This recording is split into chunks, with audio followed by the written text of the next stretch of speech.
Hello, and welcome to number 4 in the series of overcoming challenges using the 5D Ultimate Success Model. And I don't say that lightly. This model, when used correctly, will allow you to be successful in every area of your life. So, if you haven't watched 1, 2, and 3, please do so before this in that order, because then this will make a lot more sense. 1 dealt with why this, 2 dealt with why me, and 3 dealt with why now. And number 4 in the series deals with mapping and naming, or naming and mapping. And in order to get an idea of where you're at, in terms of where you operate from at different times in your life, or even different times of the day, it's important to appreciate all of the mindsets. And they've been, therefore, for ease, they've been given names, personalities, basically. And so as far as the 4 basic mindsets go, which is what we'll be covering in detail in the following videos, with the 5th mindset represented on the last video. As far as the 4 mindsets go, the basic ones, they are sufferer, they are searcher, includes the servant, and then the soldier. And I've used I've created a mind map, I prefer to call it, to represent where these mindsets are situated. So at the extreme tips of the diamond shape, you've got fixed points, and they're fixed because otherwise I wouldn't have been able to create the diamond form. And the fixed represents a fixed mindset, a one-dimensional outlook of the world or viewpoint. At the bottom we have the sufferer mindset, the sort of person that's constantly blaming others and that feel very hard done by. And at the top, the mindset is the searcher mindset. So this is to differentiate the two, because they're diametrically opposed. This searcher mindset is of a higher thinking relative to the mindset of the sufferer.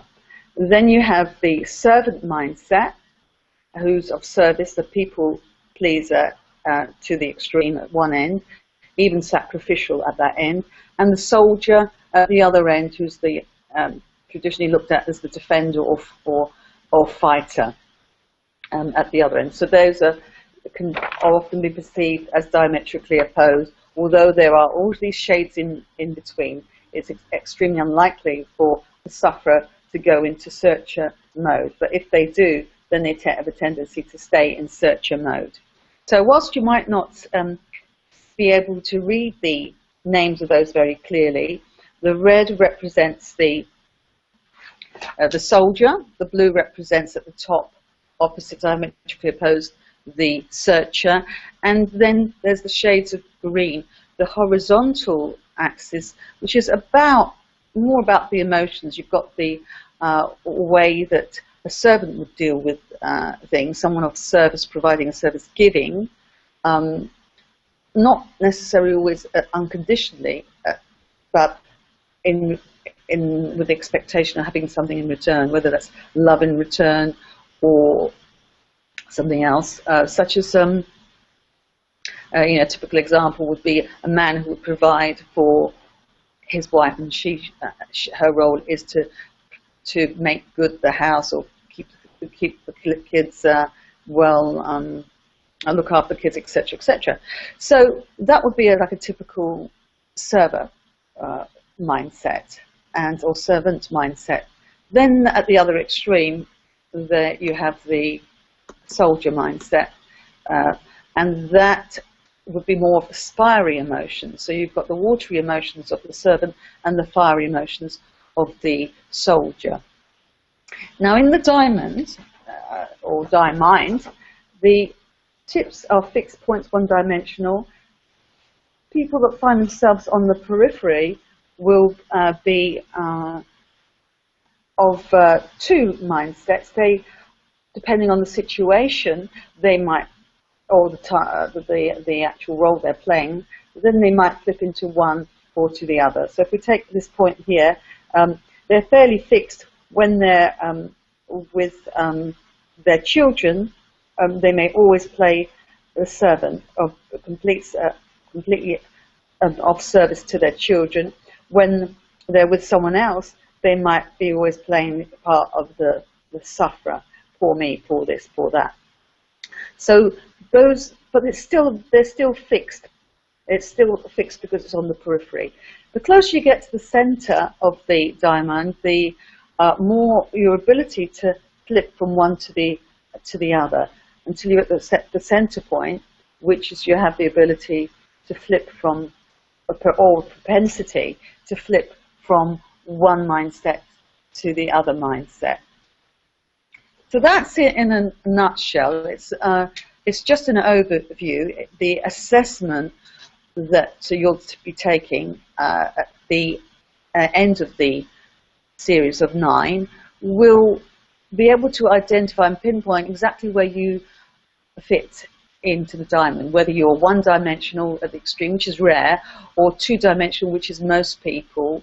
And there are also a lot of people who are three-dimensional who flip between 3 different mindsets, either throughout in a day or over a period of time, or that could be triggered with certain life events.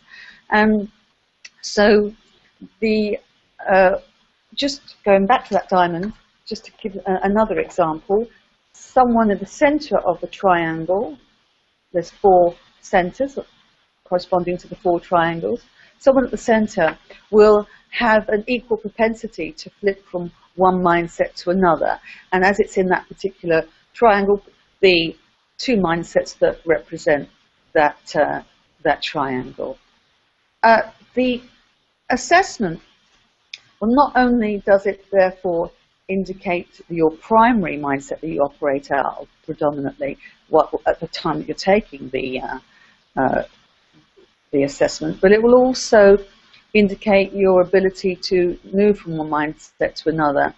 And from that, you can be afforded the freedom to choose what mindset you're operating out of, that you want to be operating out of, whether it serves you or not. That's it in a nutshell.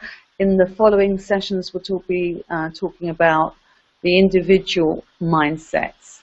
Look forward to catching up with you then. Bye-bye.